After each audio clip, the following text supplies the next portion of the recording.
What if the key to success isn't about doing more, but giving up the right things? That question has been at the heart of my guest's life for decades. David Kalinowski is a founder, a CEO, and an author, and now a 3-time author, and he's stepping onto a new stage with a book that is genuinely a labor of love and service. Over 30 years building a global company, he's navigated recessions, divorce, the loss of his father, and the daily grind of leadership decisions that cost something every single time. The result is The Sacrifice Paradox, 101 real stories about the trade-offs that shape our lives and a practical framework to help you stop making sacrifices by accident and start making them by design. This is one of those conversations that's going to hit you differently depending on where you're at in your life and your business. And I have a feeling it's going to hit you somewhere important, no matter who you are. So, David Kalinowski, welcome to the bigger stage. I really wanted to get into the inner game of entrepreneurship. A lot of people who watch this show, listen to this show, are either entrepreneurs, want to be entrepreneurs, or have an entrepreneurial mindset.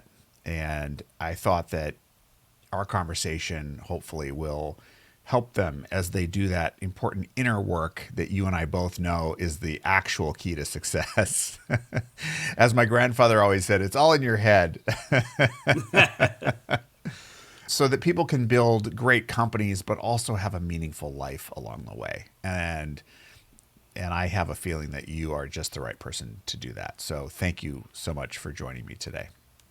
It's my pleasure. Thanks for the invitation, and I'm looking forward to the conversation and sharing my experiences and perspectives to hopefully help some others.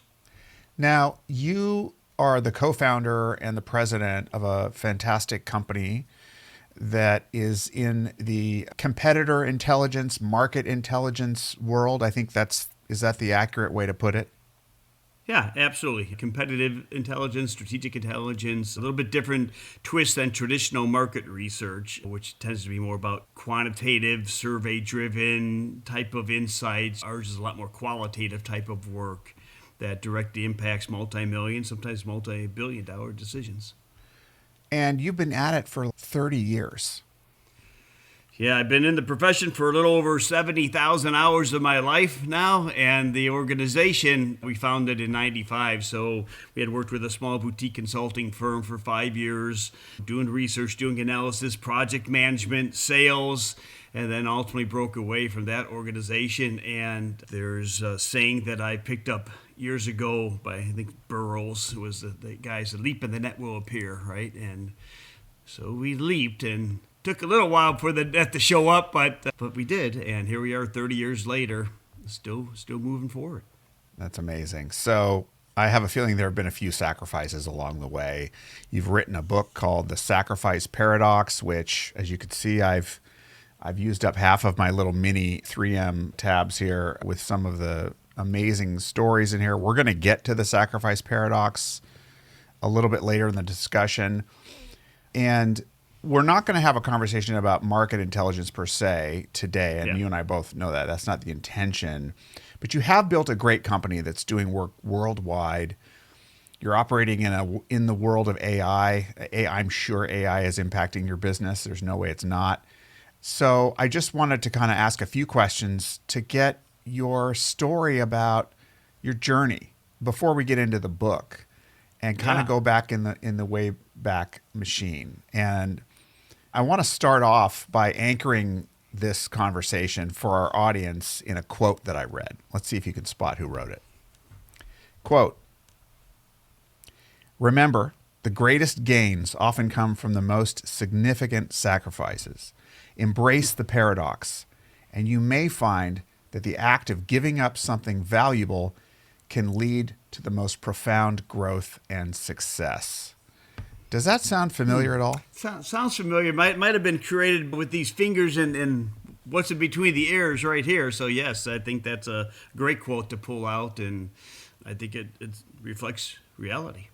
Yeah, and that was at the end of the first part of the book as you're going into the other stories, and that really that got a tab in the book for me, because I thought it was a very simple, but not in the pejorative sense. It was such a simply plain language way of saying there's a real opportunity here. So I thought we'd start off by going back to the initial young, not that you're not still young, but the very young David Kalinowski coming up in school. What were you interested in growing up? Sports interest me. I think any team type of activity where I had an opportunity to learn from others but lead. Debate. Back to student council days from middle school type of stuff all the way through college. I was on the intercollegiate debate team, and my debate partner and I had some degree of success going to nationals. We were representing Northern Illinois University that year in 1989 and did pretty well. We ended up losing to the team that won the whole tournament, so I'm okay with that, although I think we got robbed. But it was a debate. I think when I got a little bit older than my teens and turned 21, my parents took me to Vegas for the first time. So gambling is now a part of my life from an entertainment standpoint, of course. I don't risk my mortgage or anything like that. But acting when I was growing a kid, I always imagined I might be an actor, and I get to play part of that when I do workshops or I role play, or if I am doing a motivational keynote. I get to bring some of that that drama piece, I guess, into the mix. So I think hanging with my friends, and that's still to this day my fraternity brothers, my high school buddies. I still stay close contact with many of them. You work with any of them? I do work with a couple that support me in terms of some external services that they provide to help the business, but not a whole lot of them. I don't, pretty much social. Absolutely. And I find with those kinds of friendships, they anchor me because when you meet someone when you're much, much younger, when you see them, you also see yourself in them. You see your own growth as you see them aging and growing and getting new experiences. Yeah. And it's a very grounding thing, I think, to have long-term friendships. Yeah, for sure. And the other thing, too, is billiards, pool. I used to play a lot. I don't play as much anymore, but I definitely remember the days in college where I would go into a bar and my friends would grab me right away because there was someone who was thinking they were really good, and then I ended up winning drinks for the night for all my buddies because I was pretty good when I was serious about playing. What do you call it? The ringer, the person that when you come in and you fool everybody. Yeah. What's the name of that? Ringer, hustler, whatever you want to call it. Yeah, you lose a couple initial games until they say, "Hey, you want to play for $5?" I guess we could try. All right. I'm up for a big risk today, and then you just cream. How about a couple drinks instead? Yeah, absolutely. And your gold watch. So, listen, what did you, after college, what were you doing right out of college? I mean, what kind of work did you do? Nothing. As most of us, you get out of school and you try to figure out what you're going to do. I had taken the LSAT. I had intended to go to law school. I had taken my GMATs. I was going to think about wanting to teach political science and pursue a PhD. And none of that really kind of worked out. I ended up running into a buddy of mine at a social gathering, and he asked the same question, what are you doing? Nothing. I'm back in with my parents right now, and a lot of kids intentionally do that now. I did not want to be there. Not that I don't love my parents and all those things, but I was ready to move on. But he said, "Hey, you should come interview with us." And so I went and he's like, "Do you research?" I'm like, "Well, of course. I love research because as part of the debate team, you had to research the pros and the negative side of any resolution that you were debating for that semester or that tournament." And so I was like, come interview with us. So I went and interviewed at this organization. And Matt, I was so broke at the time. I had no idea what to wear. I was a young kid. I was just graduated. I was 21 years old, right? And so I found a white pair of pants I had, a white dress shirt. So I looked an ice cream man. So I go to this interview, and it must have went well because a few days later, the owner had called me and offered me $24,000 as a starting role for a researcher. And in 89, 90, that was a decent starting salary for someone who had basically no experience. I'd sold fire extinguishers before. I had a newspaper route type of things. I worked at a pizza place, right? As a bus boy. I've done all those kind of things. But so I remember sitting in the kitchen of my parents' place and writing down 24,000, circling it because that was my way out. I was gone. And so I took it right away, and that started my career. Someone took a chance on me, and I was there for about 5 years. So learned a lot, worked with mostly Fortune 500 organizations, and then that led to my business partner, Gary Mag, and I departing, and we were sitting on some some green plastic cheap patio furniture in the back of a house I was renting at the time. And Gary's always, I think we should start our own business. I don't know, I just had a baby. Well, my ex-wife had I didn't have the baby. I didn't do much. So just had a newborn, and it was August of 95, and I think we should do this. I don't know, it's a pretty big risk. And so we talked a bit. He goes, well, I'm going to do this either way. So he got up and left. And by the time he got back to his house, he had an answering machine, because that's what we had back then, an answering machine message from me saying I was in. And October 95, we started. We were off and running. And scary and exhilarating at the same time. I had no choice but to make sure it was going to succeed. Let's get into your mindset. What was going on in your mind?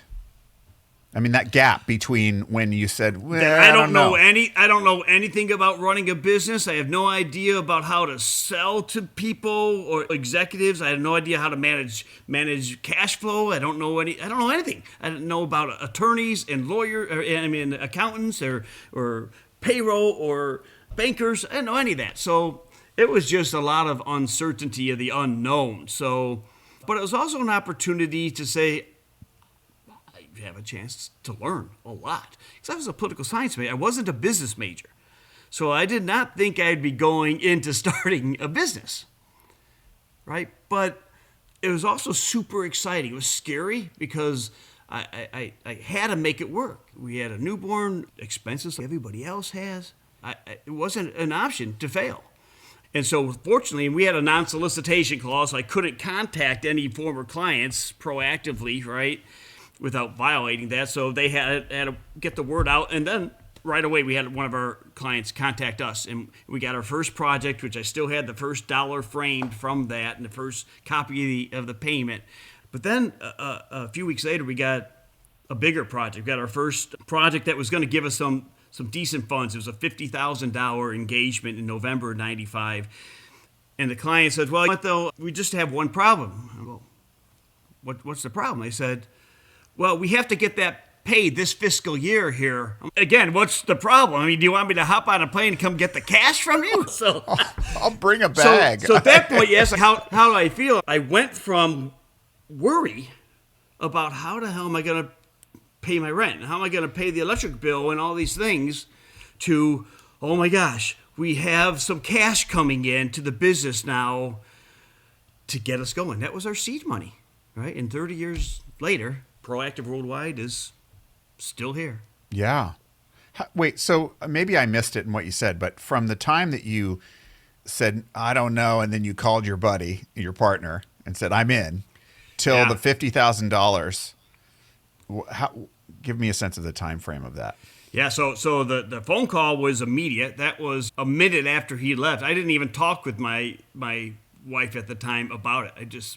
Pretty important decision. I think you'd speak with your spouse about that you're going to depart and start a new business with no idea about, do you have insurance? Do you have, nothing, right? And so at that point, it was the excitement and the nerves of, okay, this is going to happen. I'm not backing out of it at this point. And then it was, what do we have to do? And of course, at the time I had support from my ex then, so that made it easier because without that, it would be really difficult. But then so what do we need to do? And in one of the bookshelves behind me here, I actually have the original strategic planning book that we used that outlined a path to take, and we followed that to creating our plan and securing the right partnerships in terms of getting the key pillars, right? The accountant, the banker, the insurance agent, and your lawyer all up and running. So that was a pretty rapid time frame. It was really then a week later or so that we were getting ready to incorporate, and we were off. And then, but how long? So there's the foundational pillars of the business, the plan, the consultants, lawyers, your bank accounts, all that. And then when was that $50,000 deal made? So from the time we started, before we got that was about 4 to 5 weeks. It moved fast. So we were up and running with the incorporation and getting all those partnerships within a week. Gary was actually staying on a little bit longer at the other organization, and I was getting all that going. And then he joined in, and we were already had somebody developing a website and doing the kids. Again, this is when the internet really is just getting started too, right? So What was it? It was. I mean, I remember that pretty well. I mean, I was in undergrad in 93 to 97, and then I was in law school later. But so I've done the research trail, and I was a history major. So it was either political science or history. I went history. So I remember going to the library and looking up books. On microfilm and microfiche. Microfiche. Right? Remember that? You're in there moving it around, just trying to get that 1853 article from the New York Times or whatever it was. I often tell people when we started our work, the internet really didn't exist. So if you did research, you would have to call the organization of interest, request the annual report if they were publicly held, wait 2 weeks for it to show up in the mail, flip to the back pages where the executives were, and start calling them. And that's what you did. There were no databases, there were no AI tools, there were no websites to go to. So it was a completely different approach to get your work done. I tell people now, you got it easy. You got all this access to things. Now, people are a little more savvy about what they share and what they shouldn't share, right? But yeah, it was definitely a different point in time. Do you remember, it's you and Gary, yeah, and you and Gary start the business. Do you remember your first hire, your first full-time hire? Yeah, oh, absolutely, yeah. I can tell you who he was, too. But yeah, well, Joseph was his name, and it's interesting because his mom used to cut my hair, right, back then. And he was in school, I think Loyola at the time or so. And so it was 3 years later, 1998. So the first 3 years was just me and Gary. Get the work in, get it done. Get the work in, get it done. And it was 20-hour days, 6 days a week. You talk about sacrifices. I missed a lot in those years of things outside of work to get the business foundation established. But yeah, that was our first hire in 98. And then shortly after that, we got our first office space. Here we are back in our houses now, right? but that was quite the experience too. I remember going with our real estate agent, looking at places to rent, and we get to this one place. It was good, it was nice size, maybe could hold 4 or 5 cubes, had 3 or 4 offices, had a conference room. All right, perfect. And we go to do all the contractual stuff, and the landlord's, okay, you also have to sign this document. I'm, okay, what's this? He goes, well, it's a personal guarantee. But we got the business. That's the first time I literally had someone laugh in my face. Okay, you got your business. I still need you to guarantee that even if something happens to your business, you're paying this rent. And that was my first lesson in business really fast. That it doesn't matter that I got a business that's incorporated all this other stuff. I had to still personally guarantee that we're going to pay our bills. Right, so that elevated the risk again, another level, right? But it was also again super exciting because we hired Joey, who later became our managing director in Rome, when we had an office out in Rome.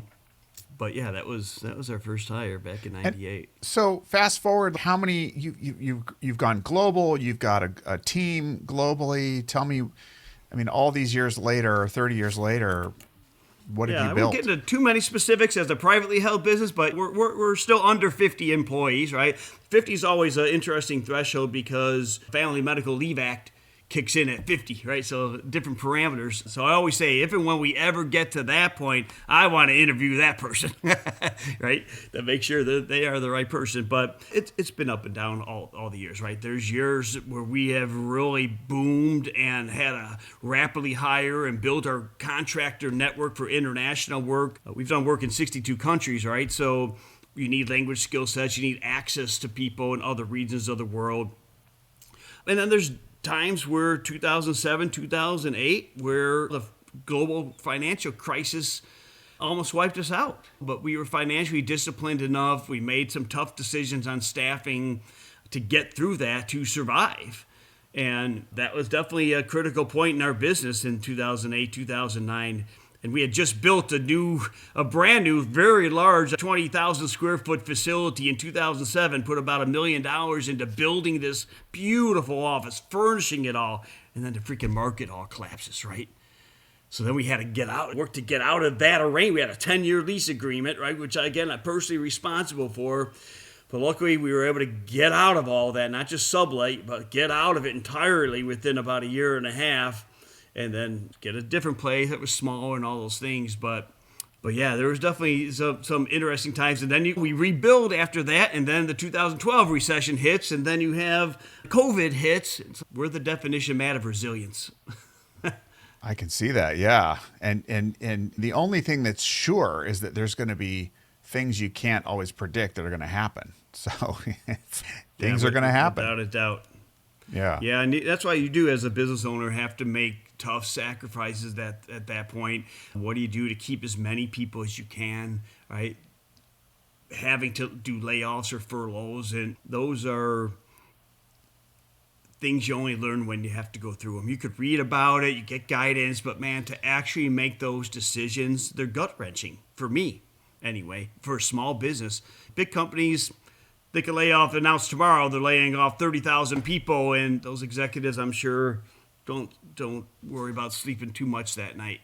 If I got to let go of one or two people for non-performance issues or non-behavioral issues, it hits me. I hate having to do that. But it is part of business, it's part of leadership, it's part of the tough choices that you have to make for the longer-term, sustainable, profitable growth that you need as a business.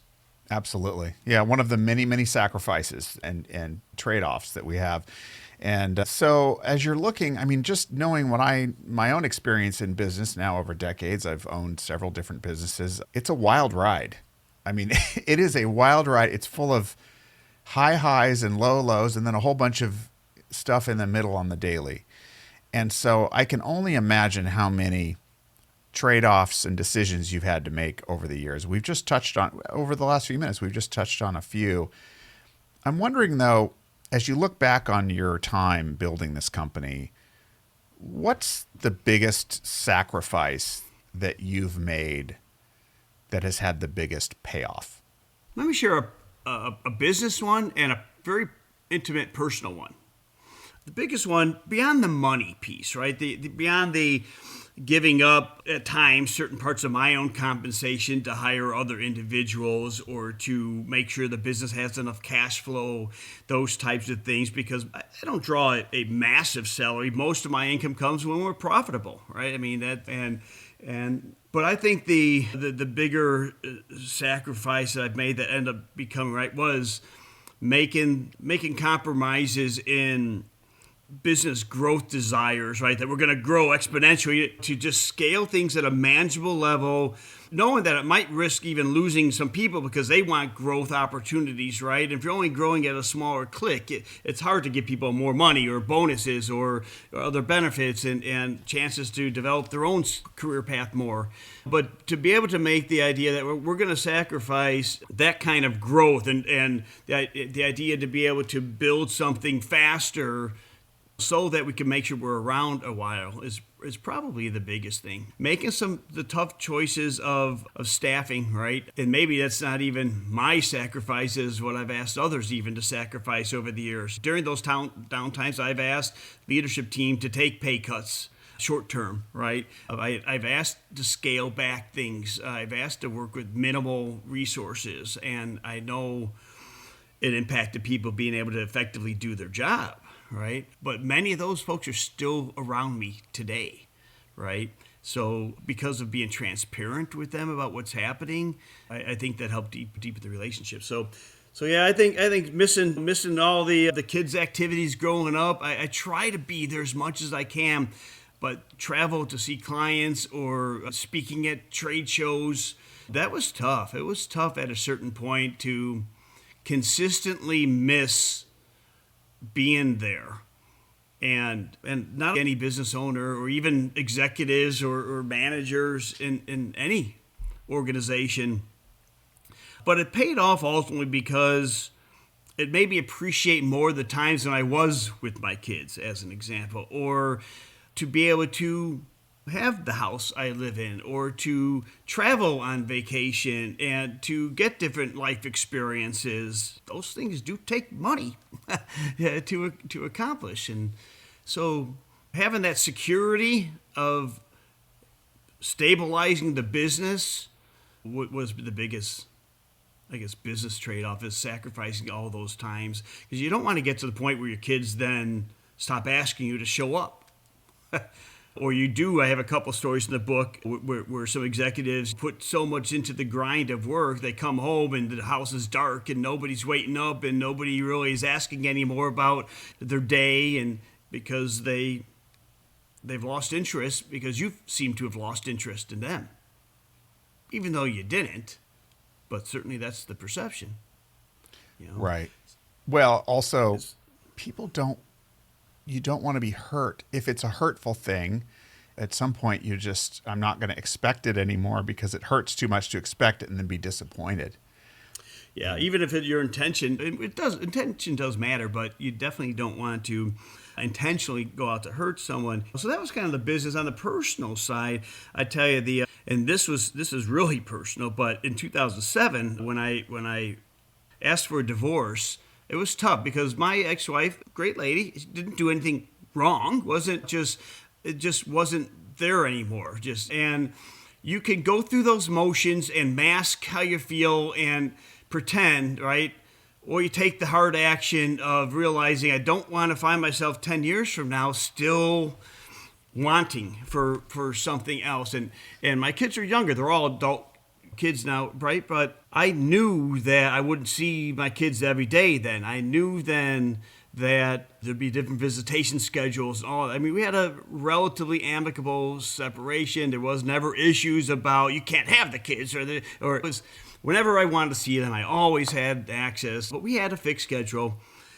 But that was probably the biggest sacrifice, is the impact that was going to have on my children. But how that paid off then was it made me a better dad. It really did, because now when I had a few hours on Tuesdays and Thursdays and every other weekend as formal time, instead of working my ass off every night, every day, even when they're in the next room in their home and I'm not really engaged, now I found myself being with them. Whether we went to play mini golf or bowling or whatever, right? I took those 3 hours and I wasn't off working. Sometimes I had to when they were here, right? But it made me so much more appreciative and aware of the hours I had with them during that time, that I think, I don't know if they'd agree or not, I would hope they would agree, that I was an okay dad during that stretch of time as well. So that was a big, because it cost me financially. It cost me time with my kids.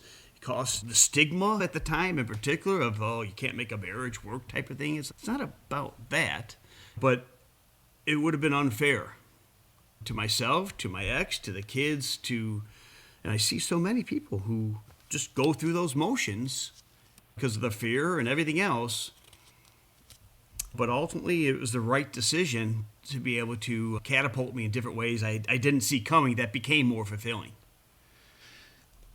I mean, you're just talking about, just in the last 5 minutes, how many sacrifices you've covered in thinking about a relationship with your kids, your life, your business.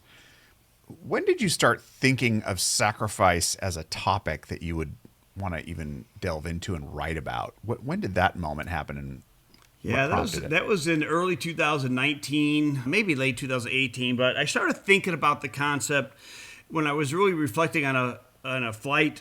Actually, then it probably really started. It was 2018. I was coming back on a flight from Egypt. I had a client that brought me out there, which is awesome experience, right? I wasn't gonna go, but we'll take you to the pyramids and to the Sphinx. I'm in.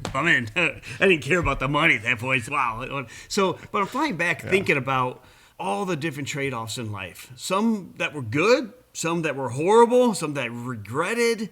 But then in 2019, I started sketching out the ideas of this, and then I did a keynote on this topic for the Society of Insurance Research at their annual conference. And it was my first kind of attempt at really teasing this topic out there, because as any other keynote, everyone's always talking about their tactics and strategy and all this stuff. And this had nothing to do with any of that. It was a life issue I was addressing about making better choices, intentional choices. And man, I tell you, the response was fantastic. And what really drove a lot of that in late 2019, my dad, 88-year-old dad, former Marine, had developed an illness and ended up ultimately suddenly passing. And that made me think about a lot of the sacrifice he made. And my mom, of course, who's still with us, 91 years old, but we worked on the railroad for 41 years. He was a car inspector, so he would be the guy walking up and down 100 cars and making sure they're connected properly, weighted properly so they don't fall off. And so he did that for 41 years. And middle income family, it's not coming from anything glorious, but helped me and my three brothers out, older brothers, as much as possible. Right. And so that triggered the idea about how much I sacrificed. And when I went down there to help my mom when my dad was in the hospital, I had to make a really big sacrifice. And I talk about this in the book a little bit, right, of leaving my mom, knowing one of my brothers was coming, but leaving while my dad was in the hospital, unconscious, because I had a workshop I had to lead back in Chicago. 50 people attending. They already were paid. Most already were showing up. It was my content. Nobody else could deliver it. So I had to have that conversation about leaving and to go do the work thing. And my mom's comment around, you were here when I needed you most. Go. Your father would want you. Your work is important to man. I wrestled with that for months afterwards about was that the right decision. But it upheld my purpose, which is to make a positive difference in the lives of others. And so because I had the conversation about it with my mom, it made it okay, I guess, to do that. Then you get others saying, why would you leave your dad for work? I would never. Say, there's more at play. Right. Than that. I read that story, and the moment that my heart activated was your mother saying, that's what your father would want you to do. That's what he wants. And that really hit me because it's still going to be painful, but you have that knowledge. It rang true to me. There was such an integrity and an authenticity to that and a deep love in that statement. And your mom's amazing, obviously, for being able to communicate that to you. She's 100% Italian. Has their stubborn elements, if any of my brothers would tell you, but she lives with myself and my wife now, and it's a blessing, right, to be able to have that time with her. And she still comes up with stories from 50 years ago. They were yesterday, so still alert and mobile and all those fun things. But yeah, there definitely were sacrifices along the way, and that sparked the idea for the book. And so I ran it by a bunch of friends about, would this be an interesting topic? And that's when then it took me 6 years to finish that book, because then I started accumulating the stories, the 101 stories. I actually had more, but I had to have a cutoff point, right? You had to sacrifice. Some of the sacrifices had to be sacrificed. Well, initially I was only going to do 50. Then my publisher was like, no, there's something about having 101 stories. And I tried to have a mix of athletes and entrepreneurs and business executives and homemakers and students and teachers and artists. And they all had sacrifices. So as I was talking to people at airports or in conference rooms or social gatherings, I really realized that I'm not the only one giving up things. And that's why the whole idea behind the book, the ultimate question that I kept coming back to is, what if the key to success isn't about doing more, but giving up the right things? And I really built everything around that question, because I really then started to hear individuals making sacrifices, but they didn't always know why they made them. Or they made them out of obligation. Right? I have to stay work late because my boss has to have this. I have an obligation, right? So sorry, I have to miss your piano recital, right? And at that point, do you think your kid cares that you had your work to get done? Or are they out looking in the audience and just realizing you're not there? And as I started reflecting more about that I thought this could be a really powerful book. And there really wasn't a whole lot written on this. I mean, because I'm not talking about sacrifice in the form of killing an animal to please your deity, right? I was going to say, about Stephen Covey. I was looking at the mythology around how much sacrifice plays into all of our storytelling. I mean, in the Bible, my goodness, the Christian Bible's full of sacrifice. Yeah. In that sense, and in the other sense, Abraham and Isaac, sacrifice there. Just on and on and on and on and on. Yeah. And you're going to go into this now, but the definition of sacrifice that we're working with is more of that Stephen Covey. I like Stephen Covey's definition. And it's giving up something good for something better. Simple, right? You're giving up something that you value already, that you find favorable, positive, but you're willing to give that up because you think you're going to get something better in exchange for. And better doesn't mean more money necessarily. It could be just the fulfillment, the richness of your life that you get, the peace that you get. And that's why, and maybe we'll get into this, the sacrifice framework I created to help people think about how do you make that decision? Because I find that so many people make short-term emotional sacrifices. From all my conversations, very few actually thought about what does this mean to you, though, a year from now or 5 years from now? And are you thinking about that? Because if you take the future and bring it into the present, that will help weigh differently whether you should actually implement that sacrifice. And I think it's Susie Welch who talks about 10-10-10, right? How I feel in 10 minutes from now, 10 months from now, and 10 years from now about this. And we put so much weight on what's happening now in making that sacrifice decision to not think about the consequences or the benefits that we'll feel from that sacrifice later. I think in the world of entrepreneurship, there is sort of a culture of, or a common kind of worship, at least in our culture, of the entrepreneur as someone who's willing to put off the sugar, they put off the wins for maybe even an extended period of time. There's almost a worship of the sacrifice that you make over a protracted period because there might be a big payoff. And it goes back to, with the gold rush in the 19th century, we have a long history of this kind of thinking in the United States. But I wonder, you talk about a framework of first of all, you talk about an evaluative framework, and we'll get to that in a second. But first, before we get to that, you talk about 3 types of sacrifices. And I guess I want to tie this together with maybe a young entrepreneur who's going, oh yeah, I really haven't thought about consciously the sacrifices and the trade-offs that I've made and I will likely have to make that might have bigger and bigger stakes the older I get, the bigger the company that gets. So to walk us through your framework, it starts with, I believe, unconscious sacrifices. Yeah, there's 3. Unconscious sacrifices, misguided sacrifices, and then intentional sacrifices. And the unconscious ones are ones that all of us live every day. Those are the hidden ones. Those are I'm going to work a little bit later, so I won't be able to join you for dinner tonight. They are the things that we do all the time that just are part of our lives, and we don't really think that they're having any kind of a negative impact until they do, until it does catch up with us, until eventually we recognize that they are causing harm and we have to change something, right? You see this a lot with students and that they're making sacrifice. Even now, man, high school students, the pressure of all these AP courses they're taking, all these things because they want to they think they have to do everything. They have to be in sports or sometime events. They have the extracurriculars. They have to still be there with family. They're taking these intense courses. Do you really need all that? Is it really going to get you where you want? And where is it that you want to go? And what can go?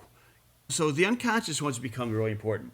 The second ones are the misguided sacrifices, right? And those are the ones that we think will lead us to success, right? But they don't. So if I work hard enough, I work long enough, I'm going to get the promotion, I'm going to get the raise, I'm going to get the bonus, and then you don't, right? People confuse busyness from actual meaningful work that you're doing, right? And so you're prioritizing a certain task that doesn't really get you to where you want to go, right? So you're misguided in what you're seeing, what you're hearing. The third one is really around intentional sacrifices. This is the money sacrifice. This is the most critical one, but also the most difficult. This is the one where I think you make a conscious decision to let go of something. To fit and make room for what truly matters. And I find that all these things change as your stage of life changes, right? When you're in your 20s, work might be the most important element of your life. And certainly you have your friends, you have your family, you have these other There's a wheel of life that's out there. I can't remember the name, individual Murphy maybe, but that talks about spiritual and family and social and work and all these other different elements of this wheel of life. And that changes. The shape of the pies or the size of each pie in that wheel changes as your life evolves, right? So once you do, if you have kids or family or wife or spouse, husband, boyfriend, girlfriend, whatever, that now part of your time is carved towards something else, right? So I think the purpose that you set changes as you move on. And what you're willing to give up, I try right now to stay close with my friends. I try to say yes more when they want to get together or do something, because we're not guaranteed tomorrow. And so making the intentional sacrifice. Here, a couple nights ago, I was up till 3:30 in the morning working. I sacrificed sleep. I sacrificed comfort. I sacrificed little brain power that I knew the next day I'd be tired. But I had a deadline. I had to get it done.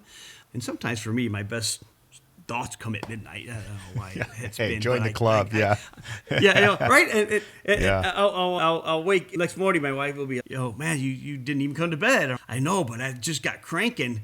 And she'll read something I'm writing, or when I was working on this book, and go, man, that's some of your best work. I know. I said thanks, but anyway, you make those trade-offs that are simple. Again, comfort, some time with others. But I think the intentional, it's by design, not default, right? You're intentionally choosing to do something or not to do something based on how it will impact you, how it will impact others. Ideally, you want it to impact both, but some sacrifices don't. Some sacrifices might affect me, but they don't benefit you. Some might benefit you, but it won't benefit me, right? And so getting people to think about, just pause, just even for a few minutes before you say, yes, I'll do that.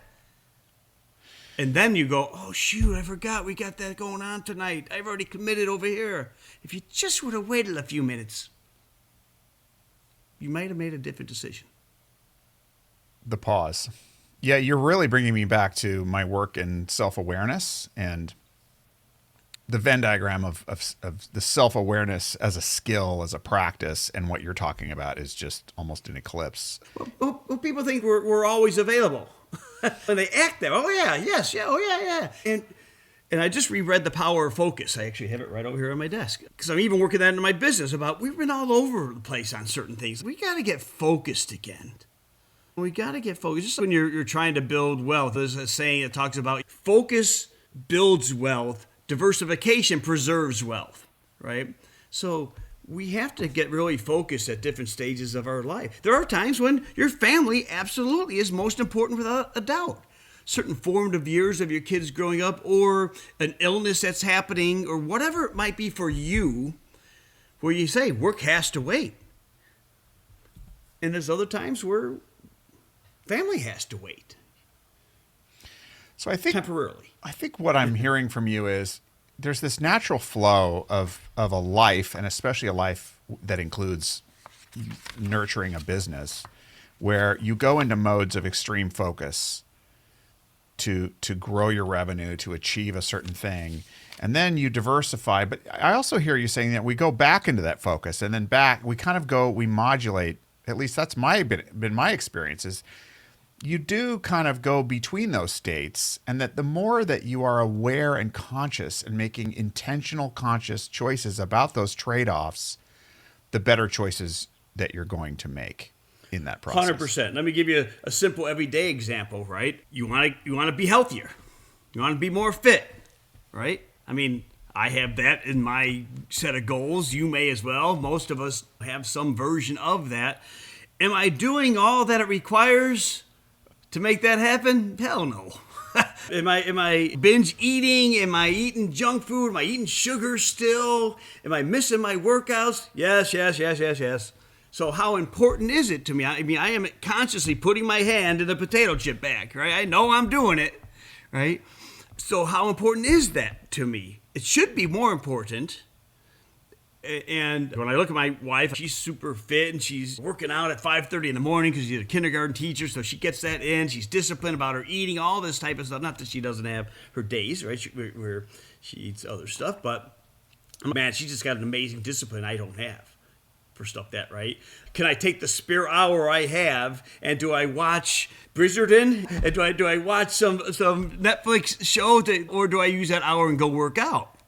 Right? What sacrifice, what trade-off am I making in that moment? So those are the intentional things that I'm talking about of I could choose one over the other. And I know that if I want to come summer, take my shirt off at the pool and actually have a chest and a couple of abs, that's just, I can't wish that to happen. I can't, but I'm choosing not to put the time in to do it. Maybe I'll start choosing differently soon, but it's a conscious choice. It is. It is a conscious choice, and it's a struggle. Of course, as we age, I mean, I can already tell it gets even harder. The sacrifice feels even harder. That's not that we shouldn't do it. I'm wondering. But I will tell you what's helped me real quick. So my daughter had a son a year ago, so I had my first grandson and first grandkid at all, and just turned 1 in December. Now that has sparked me to make sure I get a lot more aware of my health, because I want to be around to see him grow up. I want to be part of that. I want to be able to engage in activity. So those are the moments I see in here, or even with my dad when he was going through, those are the triggers sometimes that snaps me back. And for a short time, I do all the stuff I need to be doing. It's just the discipline then to make it a high enough priority among all the priorities, because then you get committed. It's building the business, right? When I made that a priority, I committed. I did anything and everything I had to do. There were no exceptions, no excuses, nothing. But yet I seem to make them for me. Yeah. And other things. And that is the game. And also, you mentioned it does help when, not that you burn the ships, but there is sort of a burn the ships element to it, which is cutting the crutches or the safe spaces for you to jump back to and just being all in, and then it's an imperative, and then you kind of, well, let's talk about the framework of making these intentional sacrifices, because you actually offer some tangible tips in the book. You go from the 3 types, which is kind of building awareness, to, okay, now what do I do to evaluate a situation with a framework? And you have a nice XY axis. Can you walk us through that and how we can use it on the day-to-day? Sure. So imagine a 2x2 square, right? And at the bottom of that, anybody listening here, you can write the words impact to others. And along the side axis, you can write impact to self, right? And on the bottom left corner, it won't hurt is the legend name. And in the upper corners, it will help, right? So if you think about it won't hurt somebody or will help, it won't help, and it will help, right? So my sacrifice will help or it won't help, right? To me, or it will help others or won't help others. That's kind of in the top right, you have sacrifice. You make the sacrifice. And that is, if a sacrifice is going to help you, Matt, and it's going to help me, then make the sacrifice. It's good for both of us, right? So that's the top right of the corner, sacrifice. Bottom left is no sacrifice, right? So that is, if a sacrifice is going to hurt you or not help you and not help me, why would I do it? Someone asks you to do something, it's like, that's not going to help the team. It's not going to help the company. It's not going to help me. Why would I do that, right? But most of us live in the gray zones, and that's the top left and the bottom right of that 2x2, right? Something that will help me, so up in the top left, it's a maybe, and the bottom right is a maybe, right? Because you have to think about the short and long-term consequences and benefits to you or to the other person as you're thinking about if you should make the sacrifice. So the top left is a maybe. If it's going to help me, but what's the consequences that I might face if I do this? And same thing in the bottom right. It might be a benefit to me, but what's the consequences to you? So you have to be able to think about those elements. And I find a lot of people don't. They just don't. In the moment, they don't think about the short and long term, mostly the short term. They don't think about the long term benefits or consequence of that decision here. And they make an emotional, short term charged decision to make that sacrifice. Even something as simple as, hey, you want to go to the movies tonight? No, it's Friday. I don't really feel going out, and I just want to sit and watch TV. And your buddies doesn't want, or you want to go shoot some pool. You want to grab a drink and catch up. No, it's been a long week. I'm just going to relax. It's okay, and that's totally fine. I'm not trying to judge that. That's their decision. But the consequence is when I ask you now 4 or 5 times, and each time I get the same answer, I'm going to stop asking you to hang out. I'm not important at all to have. Or to say, and I'll say, I can't do it tomorrow, but how about I can't do it tonight? Can we do it tomorrow? I mean, you're not offering anything. So you're making the sacrifice of our friendship, our relationship, so you could sit on the couch and veg for a couple hours, and that's fine. Maybe you need that. Maybe your mind needs that. But I'm just suggesting that if you don't think about the long-term impact of you consistently choosing that, you're going to lose a relationship. Yeah, and in business, I mean, I can see how that could play out and does play out in business all the time, especially if you're more in the unconscious or misguided lanes and you're not really nurturing the garden of your choices as you're describing. You could just be kind of bumbling your way into failure, artificially propped up by some other factors, and then eventually your train is way off the track. Yeah, and if I may, let me share a quick story with you that I referenced in the book related to, since you brought up the business, a former employee who had they applied this framework, again, top right, sacrifice, bottom left, no sacrifice, maybes in the gray zones, thinking about the impact to yourself and to others, short-term or long-term benefit or consequence, right? Just weighing those themes. But somebody who'd come to me and said, hey, I need you to give me $10,000 more in salary. I said, okay. I said, well, help me understand what new value you're going to add to the business for $10,000 more a year. Oh, well, nothing. I'm going to keep doing what I do, but I need $10,000 more because I got another company that's looking to hire me, and that's what they're offering me. I want to stay here, but they're offering me $10,000 more. I said, well, if you can't articulate the additional value you're going to add, you're already paid pretty competitively for your role in the position. You're already at the higher end of the scale for that role.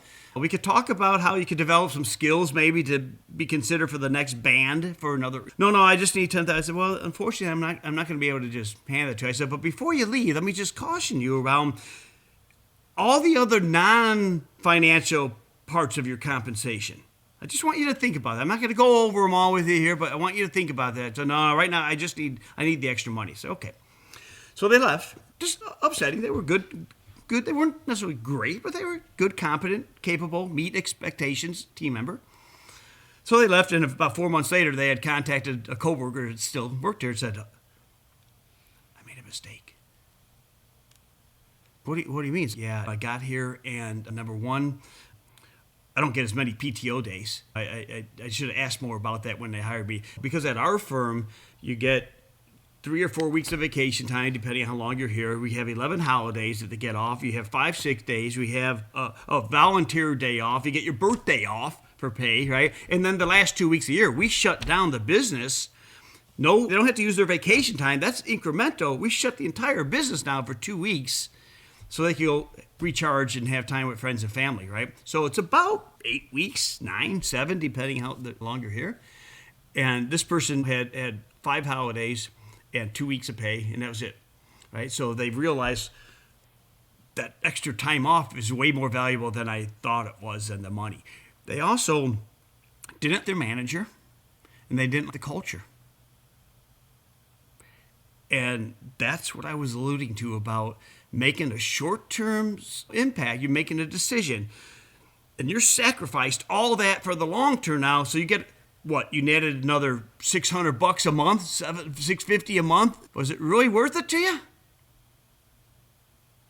So, but when people think about only the short-term emotional now, right, that's the trade-off they feel later. But had they really thought it through, they may have still made the same decision. I don't know. But it wouldn't have hit them blindly later. So if I could summarize 2 really tangible tips for people to take away in terms of how they can activate this in their own lives. One is to pause. Buy yourself a little bit of time. don't make the decision immediately. Just give yourself time for your emotions to calm down or to separate your thoughts from your feelings. And then the second part of that I'm hearing you say now is that in some cases, especially when the stakes are higher, moving to a different job, that's a pretty high stakes thing, at least in the short term, could be even in the long term, very high stakes. Really evaluate what you have, the value of the asset that you currently hold, the opportunity that you have. And it may require a more rigorous evaluation of its value in order for you to get the true sense of what the trade-off is. That's what I'm hearing. Perfect 2 points. And I think it also requires patience. I mean, some of the things you want, you can't get overnight. You can't accelerate certain things. I tell people, if it's Thanksgiving, you're making a turkey and you want to eat sooner, well, you can't turn it up to 600 degrees so that it'll cook in 2 hours. I mean, you can, but it'll be horrible, right? A turkey takes what it takes to cook. and so it's 4.5 hours on 375 for a 20-pound turkey, and that's it. And so same thing here. Sometimes I see the younger generation want things so fast, and the next level, certain skills, they take time to develop because you have to have failures along the way. You have to have the experiences, and you only get those by doing, and having the ups and downs. You said the high highs and the low lows. If you don't have those, how are you going to deal with adjustments, and how are you going to deal with resilience, and how are you going to deal with different levels of stress? You have to experience those. Yeah. To be able to live, and I think the other thing I would add to your pause and into this, the second tip that you shared, it would be realize that every yes has a no. Right? Every time you say yes to something, you're saying no to something else. Because again, your time, your energy, your bandwidth that you have, your mental capacity is only so much. So what are you willing to give up? So if I'm willing to volunteer on a day somewhere, I'm giving up certain work things or other family things or whatever, but in that moment, that's what's most important, to be able to help out in the community or feed starving children or whatever it might be. Nothing else matters at that point. That's right. I mean, you and I both said yes to this, and thank you for saying yes, by the way, and we did it consciously because we gave it priority, and I want to thank you for giving the priority to having this conversation, because you could be doing a whole bunch of other stuff yourself, but we've made a conscious choice, and then once we've done that and we accept that we've made a trade-off, we can be all in. That's the beauty of the consciousness of it is, yeah, I know what I gave up, and it's worth it. Yes. And then it makes us, it actually appreciates the value of what we chose to do.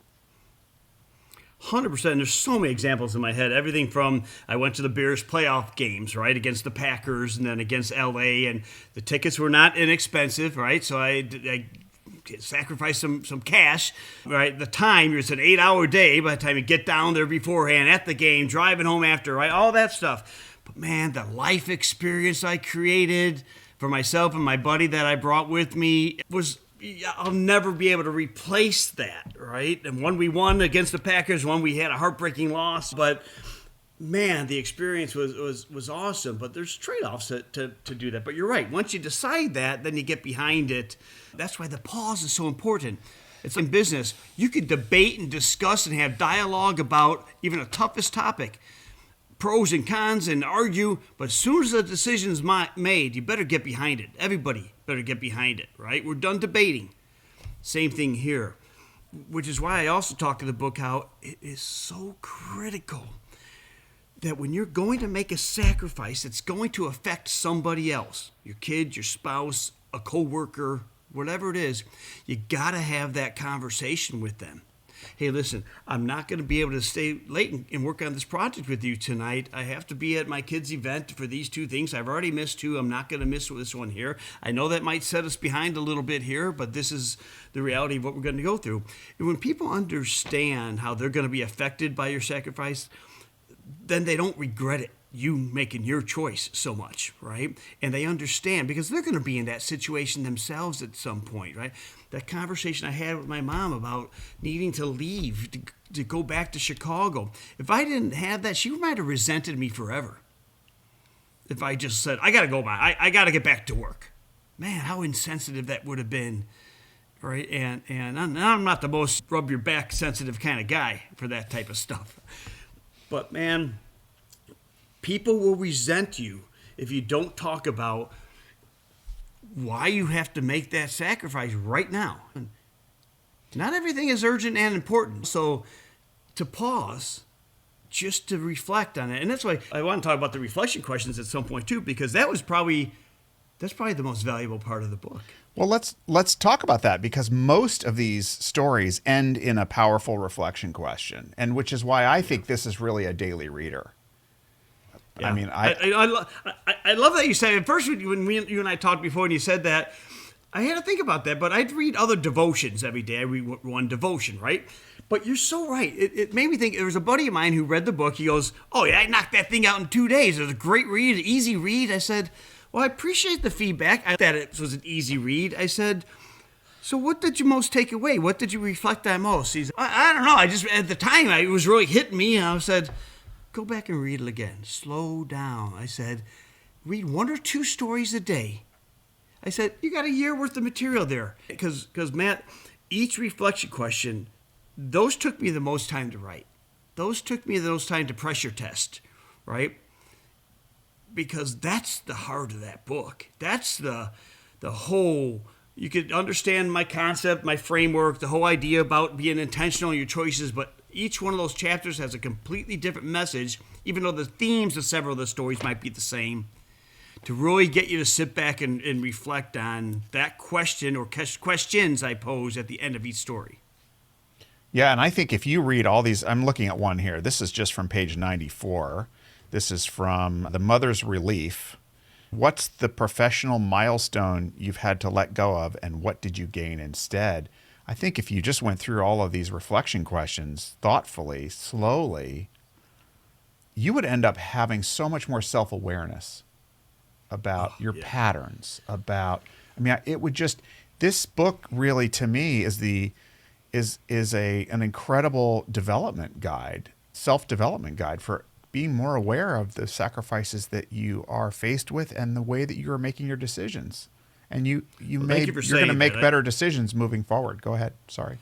Well, you nailed it. I think it's all about relationships that we're in, right? And this gets you to think about, again, the choices you made, how they've impacted those relationships.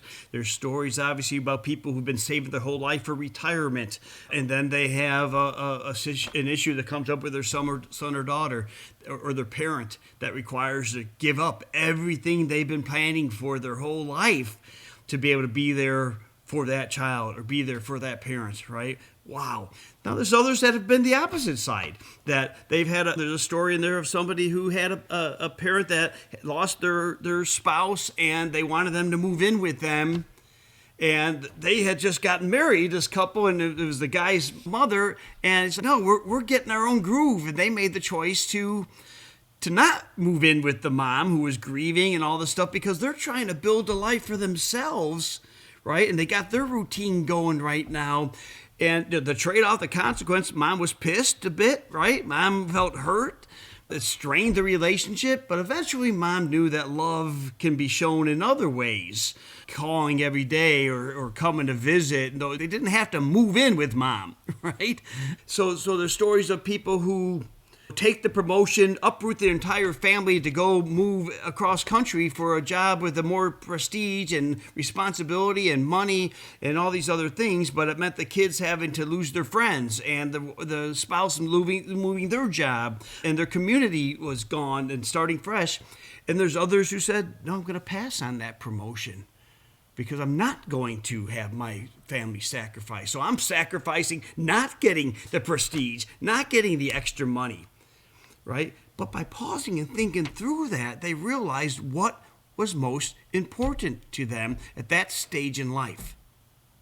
Right? I got a buddy of mine that his dad worked at the auto company as a big executive. This is years ago. But he had moved, I think it was 14, maybe 15 different cities all throughout school, from 5th grade through high school, constantly moving. And I told him recently, I'm like, "Man, I admire you so much for for how you adjusted and adapted to that, that is not easy for an adult, let alone a kid, to have to go through that. And I wonder how much and at what point did the dad ever really stop to think about the toll that's having on others, and when enough is enough. Look, I can relate to that kind of childhood. That was mine as well. A lot of moving and big geographical moves, including international moves. So, and I always felt I was an outsider. Every school I went, I was always the new kid in school. And but the flip side of it was, and maybe I had the grace of being a severe extrovert, but that strength of enjoying people and being a fairly good interpersonal communicator meant that I honed the skill of building trust quickly. And now that's been my whole business. But it is a toll, and it is a sacrifice. There is a benefit to being in a stable one place for a long period of time. No question about it. Well, and high performers, which I consider myself to be, and I expect folks in my company to be. I think a lot of people want themselves even to be, right? But even in the example of my buddy's dad, right? A high performer executive at a major organization, they don't avoid sacrifice, right? They choose it intentionally. And it's hard for people to understand why, though, we do make that choice to make that kind of sacrifice for them. I would never make that. Well, okay, that's for you. That's good. That makes sense. That it works for you. It aligns with your purpose and all these other factors, right? So that's why I try never to judge anybody about the sacrifice they make or don't make. I don't know, but what I judge on if they reflected enough that it was the right one. So those reflection questions, I think you're right. This is a guide. Even in the far back of the book, I put some topics that, depending on what topic you're looking at, and how you should combine the stories and combine different reflection questions to really help you through a great season you're going through or a tough season. I'm telling you, man, this is a book that you don't just read through it and stop. This is a book that you pick up again, you read the story again, and it resonates with you the second or third time you've read it completely differently because of where you're at in your life, because of whatever's going on. So thank you. I will sacrifice reading other books with this one. Well, I hope this could be part of book clubs, right? I really see this as something that could be part of book clubs, universities, where students really, who are under so much pressure these days, can realize it's okay to not do everything and to give things up. That is not worth the trade-off of your health or your mental anxiety. It's just not. But they don't necessarily have something that's challenging their thinking on that. And this book, I think, does that. If you're really candid, if you're really deeply honest with yourself and how you answer those reflection questions, you're going to come away with a better sense of what your purpose really is, what your values are, and what sacrifices you're making, if they're truly upholding and moving you toward that, or if you're just drifting into other stuff. And that's the thing. It'll help you course correct if you do drift, because we all drift. We all make sacrifices that we go, God, that actually wasn't a smart bet in the end. I probably should have chosen the other path. But as long as, what I'm hearing from you is, as long as you're really nurturing your self-awareness and using these tools and becoming more aware of your choices, you're going to make better choices overall, and you'll end up going in the right direction.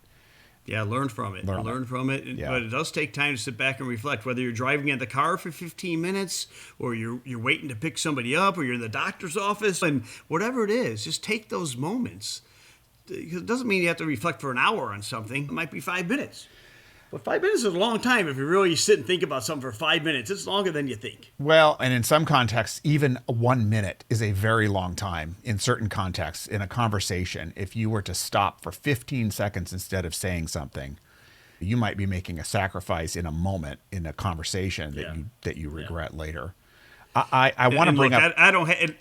Go ahead. I was just saying, I don't have it all figured out, but I could just tell you, during the 5 years of writing this book, I've met with a lot of people, a lot of different backgrounds, and I do think the stories that are in here will resonate with everybody, because there's something in there that affects or relates to something someone has gone through or is going through or will go through. And that's why I'm most excited of the 3 different books I wrote. This one I'm most excited about because it appeals to the masses. I just want to continue to get the message out there about it. Yeah. Do you have time for 3 more questions? I got plenty of time. Okay. There's a couple of real world examples that we talked about in our previous conversation when we met and we were preparing for this conversation. And we talked about UPS's decision with Amazon, right? And so if you don't know, UPS has decided not to have their exclusive contract with Amazon continue. Their the number one customer, right? Their top customer, biggest Right. revenue generating customer, and they're parting ways with them for the choice of saying, no, we want higher margin, lower volume business. And so the effect is 30,000 people are losing their jobs. Yeah, not a 14 small more sacrifice. facilities are closing, or 24 more facilities are closing, right? On top of what they did last year. But part of their strategy, their initiatives, and shareholders are responding well. I mean, their stock's starting to rise again, right? But yeah, that's a big, big, big decision to make, to part ways with your biggest revenue customer, right?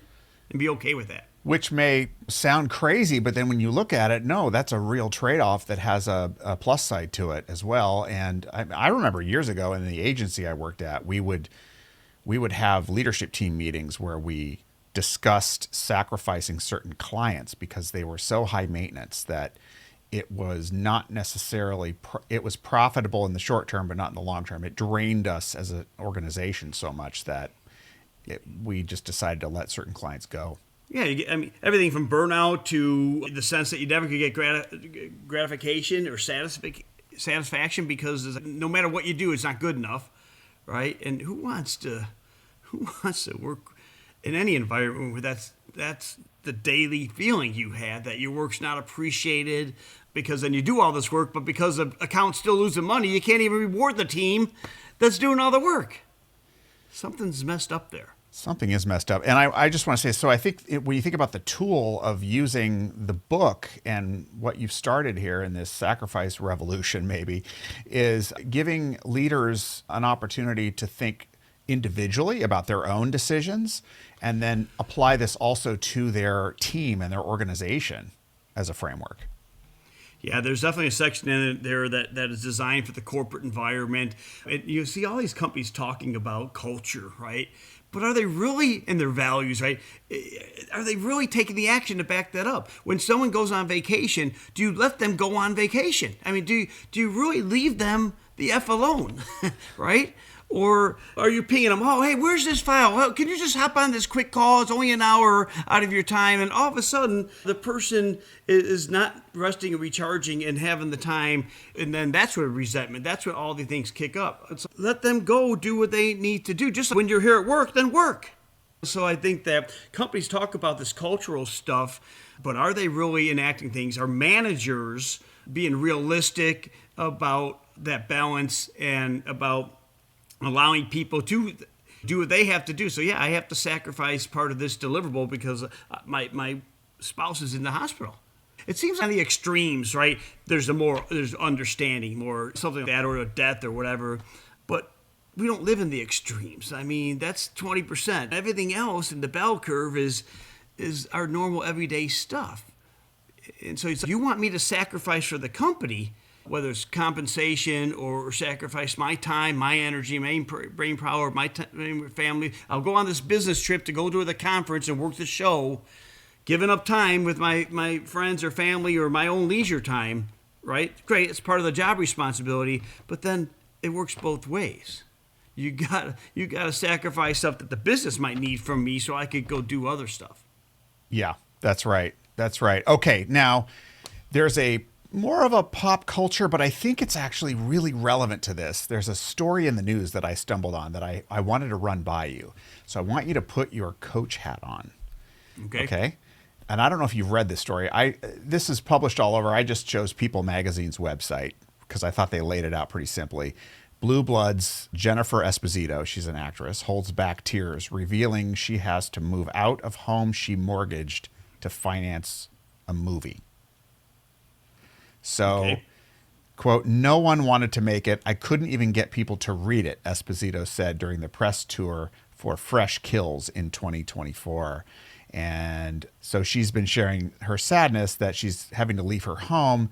She took to social media on January 30th to reveal that she is moving out of the home she mortgaged in order to finance her film Fresh Kills.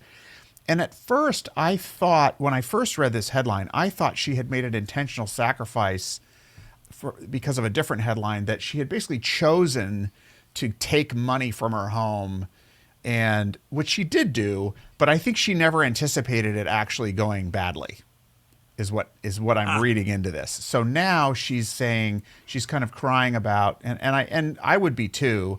She put out a post on Instagram. Do we owe each other anything? Maybe that singular question is the one to ask regarding every single issues. I don't know, there's some bad grammar here. Forget the systems that delivery keep us at one each other's throats, and survival is now a basic she's just kind of going on after the fact that she feels she was not supported in the film. And I'm wondering, I mean, I can kind of empathize with taking the risk. It's a film is an entrepreneurial enterprise. She backed it, and now she's feeling almost resentful that she's now out of her home because of that calculation, because of what happened. Let's backtrack to her decision making. How could you have helped this person making this decision in the beginning? So first she thing would. I would have asked is why is making this film so important to you? Yeah. Like what need is that filling?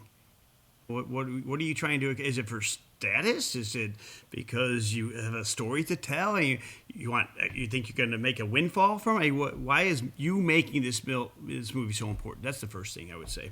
The second thing would be, why have so many others not financed it? What are they seeing that you're not seeing? What's the blind spot? Why are these people who are also in the business of making movies for profit not attracted to your script and not attractive to what you think is a home run? Have you had the conversations and really picked up? Now, there are certainly lots of stories of people who have went to studio, and then it becomes this major hit, right? Okay, but still, for you, if you're going to now choose to self-fund it, my next question would be, have you assessed the risks? You brought that up. Like, what if it doesn't go well? Are you willing to lose your home? Are you willing to be broke? Are you willing to go homeless? Are you willing to have the stigma of that you tried something and it failed, right? I mean, I would have all those kind of discussions. And if still everything is yes, okay. But then, so you understand the consequence. So now there's a sob story of that is not any single, and I'm only say sob story based on just what you said. I haven't read it, but it's no different than every single sole proprietor, thousands of individuals go through, maybe at a different scale. But I know there's people who sold their car so they could get their money to start up the business. I know people who have actually sold their house so they can then go into a smaller apartment so they can have seed money to start their business. Some have worked out, some have not, right? So it's just a different scale. But I would definitely be asking those earlier questions about why it's so important. Why does this matter to you? Why haven't you been able to get others to help support you or fund? What you say, I haven't been getting support. What support are you looking for? Emotional support? You looking for financial support? You had a venture that went bad. So what, do you want a GoFundMe page to have everybody reimburse you of everything you lost for your decisions? That's crazy. Why am I responsible for your decisions? So I would encourage some of that to, before they got to a point where something's irreversible. I'm sure there were points along that whole process of making the film and getting the actors lined up and getting the contract, whatever. There were out clauses in these terms. What would have triggered that earlier to eat your losses, right? To have the sunk costs so you don't lose your house then. What's that demarcation point that says, boy, I've given everything. I've sacrificed 10 things. If I get to this 11th one, I can't do it. And it doesn't sound they had a dose of reality to just stop and pause to say, all right, man, my intention, the goal, the ambition, my energy, everything was there. Just the results aren't there. I can't do it. It doesn't sound like anybody had that conversation with that person. It does to me too. And by the way, we're not picking on this person. I mean, I actually really relate. No, it's a story that everybody. We're not picking on her. This is just so relatable. It just happens to be in the context of a Hollywood film. But I thought I was thinking the same thing you were. I was, oh my goodness, this story plays out in a million different forms all the time. People that sell their car or cash out their 401k to start the cookie company that they always wanted to do. And even if it's not to start a business, but they have to pay medical bills or do something else, right? Right. And I'll just read you this and again, we don't know these articles. They could be misquoting. There could be David and I are not here judging anybody, but the situation's relatable as reported. In June of 2024, during Esposito's press tour for this film, she revealed her passion for the project actually led her to mortgage her home. Quote, "This town tells you what you can be and what you can't be. For so many years, I was just over that and thought, why am I asking the world to believe in me? I have to believe in me, so I'm going to put my money down," she said in an interview with KTLA. Quote, at the end of my life, am I going to be happy that my house was paid off? Or am I going to be so happy that I gave myself the opportunity that I've been waiting for far too long? So I thought, I'm going. And I just think that moment, what I relate to is that moment of passion. I believe in myself. And at the same time, if you haven't really owned the full trade-off, if you don't pause to consider it, you may feel very resentful and hurt on the other end when the bill comes due. So it's worthy of 100% of considering it. Yeah, I can't. I was looking at the table of contents of my book, but there are 2 or 3 passion project stories in the book, and again, such an admirable thing to take that risk. In this case, put something behind it beyond just their energy, right? And that's all fantastic. And I applaud that effort. I mean, that not everybody had the courage to do what this person did or what other business owners do. We just have to think about was she or others prepared for the consequences of the what if it doesn't work out the way in your head you have it mapping out. What point does it stop becoming a passion project and now it's impacting the sacrifice is so far gone that now it's affecting your health or your ability to have a place to live or all these other things? Where does that trade-off have to stop? And that does take some reflection. And again, you see it in businesses all the time. They invest millions of dollars in innovation or pharma companies in new drugs over and over, millions and millions, tens of millions, and then it doesn't pass clinical trials, right? Now, they happen to have billions of dollars of cash they might be sitting on, right?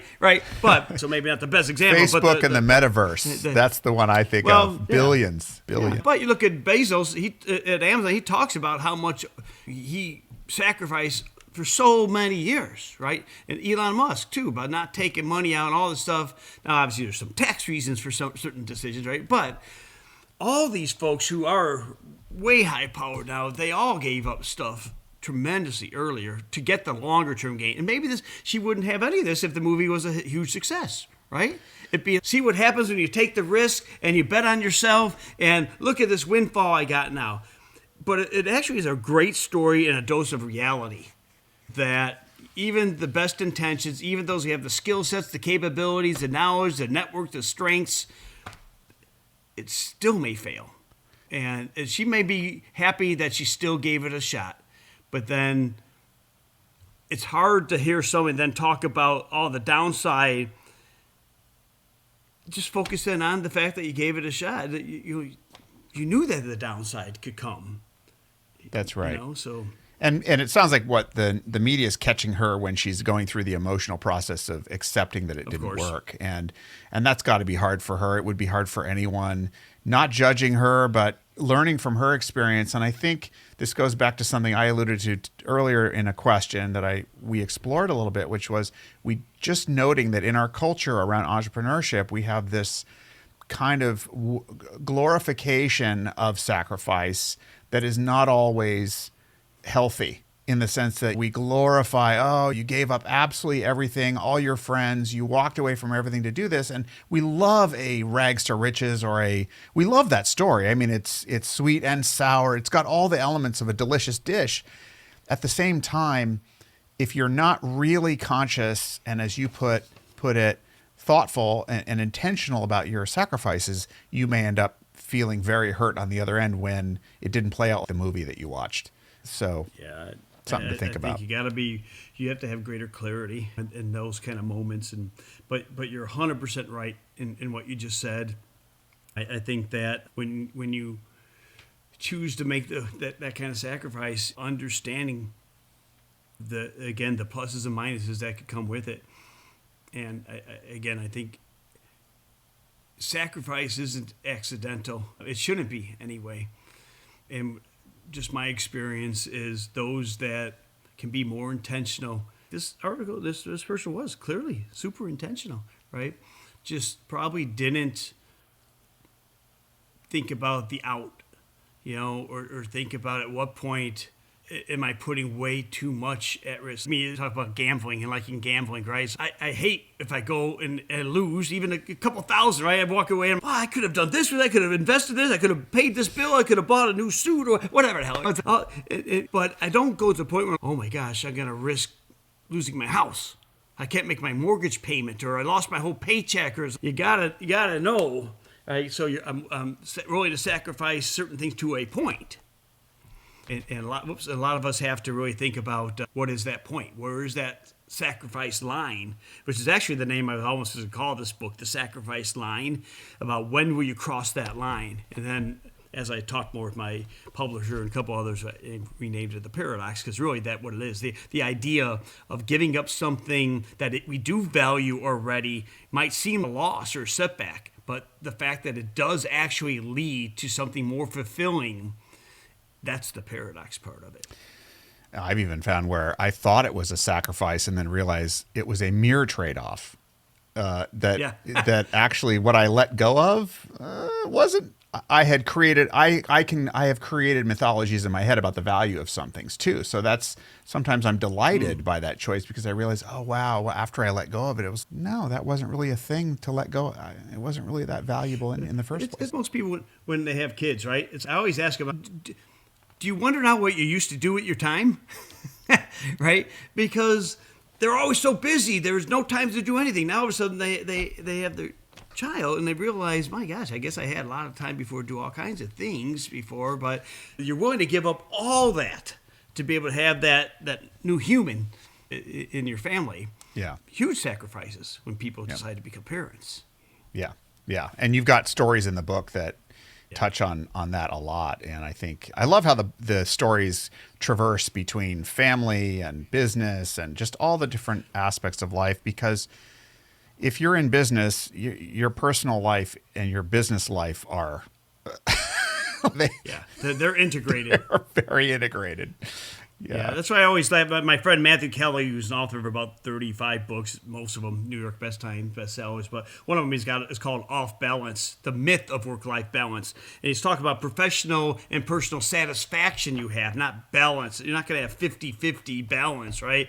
Sometimes your personal life's more important. Sometimes your professional life's more critical, right? But it depends on, for you, what you're satisfied in doing more. Sometimes I'm working 70 hours a week because I love what I do, and then there's other times where I don't want to work at all that day. So we just have to adjust along the way. All right, I'm going to drop a massive bomb before we close.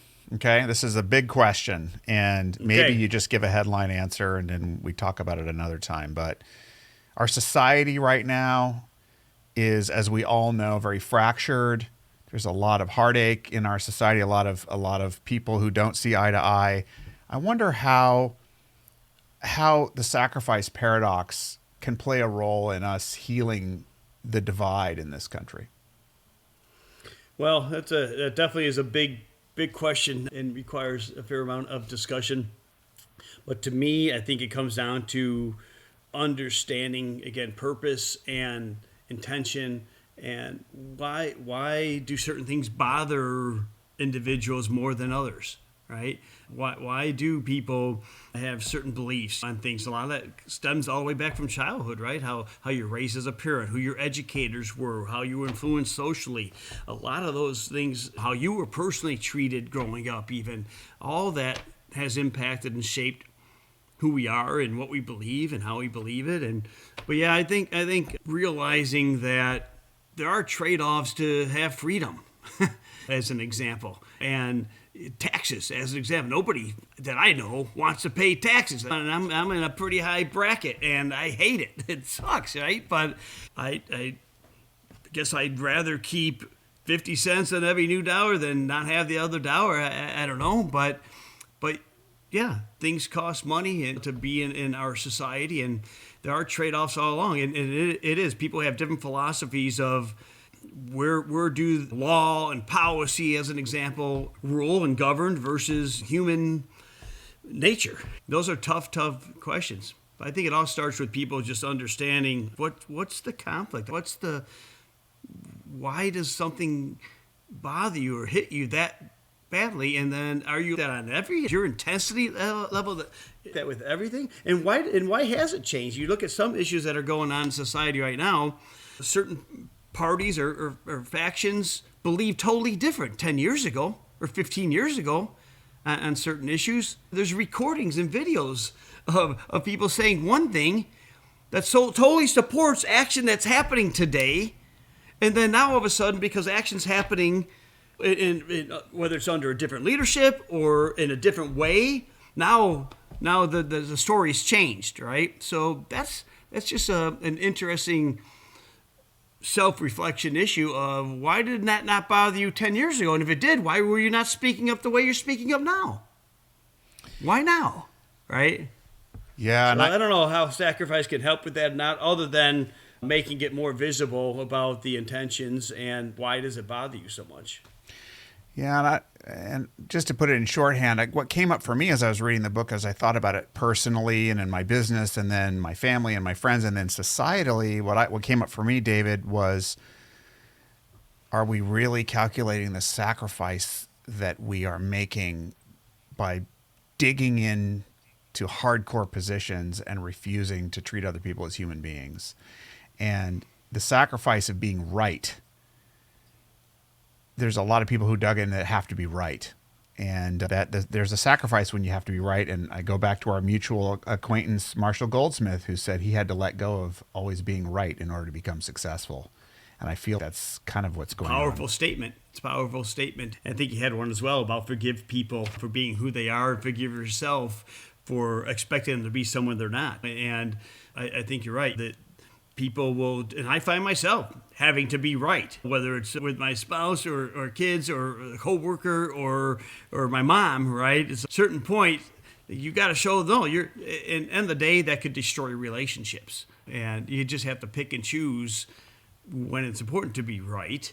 Judges ruling cases have to be as right as they can on interpreting the law. And you're not supposed to have subjectivity in those areas, but do they? I'm sure. But yeah, I think the balance between the human element and being firm enough to execute the law as the law plays out, and that's always tough. And look at our military. I mean, right? I mean, those folks make the biggest sacrifice than any of us. They're willing to give up their lives for the freedom and safety and security of others, people they don't even know, right? And that you still have groups that will rip on soldiers or military. Man, there's bigger picture stuff at play here. It's easy to pick one set of actions out, right? But yeah. No, I definitely have enjoyed the conversation. Thank you. And grateful for the dialogue. I can't believe the amount of time that's already gone past. I can't believe it either. So I want to ask you a closing question, which is, you're talking to that young up-and-coming entrepreneur or a more seasoned one who's at a crossroad trying to make a huge decision. Just give them a little piece of advice for how to move forward. I think really about what matters most to you, and are you willing to put in what it takes to achieve that? So whether it is walking away from something that's been part of who you are to then change your lifestyle or to change your current situation. It's somebody who leaves in a battered relationship at home, right? Maybe they have security with money and a house on, but man, they leave it all because of the turmoil that's causing, and it's hard for a lot of folks in that situation. So whether you're an up and comer, a student coming out of school, or somebody having a tough season, just really thinking about what it is you want. And nobody else can influence that. So what are you looking to do or not do? And then thinking about, are there things you need to give up intentionally to get you there? Even if it's things that cause more pain or hardship, emotionally, financially, whatever it is, short term, to get you to that peace that you're seeking. Great advice. Sacrifice Paradox by David Kalinowski. Your third book, as you previously noted, but more personal and highly actionable for the general public. I think your first two were more in your industry and also, I'm sure, very good. Thank you for being of service to me, to our audience. If someone wants to get in touch with you, I know you do keynotes, you do speaking engagements, you do trainings. You're a man of many. You're the EGOT of consumer intelligence, market intelligence. How do they get in touch with you, and how do they get the book? Yeah, two ways. They could go to the sacrificeparadox.com if they want to read more about the book. In there are links to Amazon and Apple and a couple places to get the book. Certainly Amazon, Kindle, and the soft copy is out there under the Sacrifice Paradox. But if you go to thesacrificeparadox.com, that's the best way. Alternatively, in terms of reaching out directly to me, David K at proactiveworldwide.com. I don't mind sharing my email. It's my work email. You can reach out to me if you have business-related stuff in particular. But otherwise, I would encourage folks to pick up the book and give it a read, and more importantly, apply the lessons and really spend some time on those reflection questions. Because again, the whole idea is around, what if the key to success isn't about doing more, but giving up the right things? Well, I gave up the right things to have this conversation with you, that's for sure. I'm really, as did I, really grateful to spend this time together, and I'm looking forward to our next conversation. Thank you, David.